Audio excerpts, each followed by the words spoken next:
In the United States, long before the internet and social media, there was a man who lived an entire life under a name that was never his. He had coworkers, neighbors, a routine, and no one ever questioned who he really was. This story doesn't begin with violence. It begins with paperwork. In the 1960s, identity was fragile. You didn't need passwords or databases. You needed paper, stamps, and trust. And this man understood that perfectly. To the people around him, he was quiet, polite, and unremarkable. The kind of man who blends into the background. The kind no one remembers clearly. And that was exactly the point. He introduced himself using a name that didn't belong to him.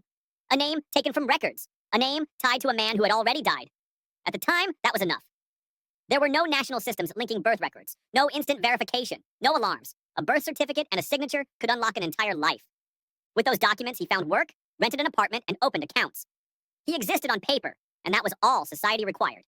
Years passed. He showed up to work, paid rent, and exchanged greetings with neighbors. No drama, no attention, just quiet consistency. But the unsettling part wasn't how long the lie lasted. It was how naturally he lived inside it.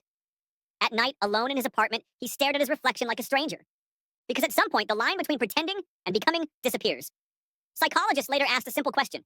Was he hiding from the law or hiding from himself? There was no evidence of violence in his past. No criminal record under his real identity, only absence. It's possible he wasn't running from something, but from nothing. An empty life he wanted to escape. For years, the system never noticed. Not because it was corrupt, but because it trusted too easily.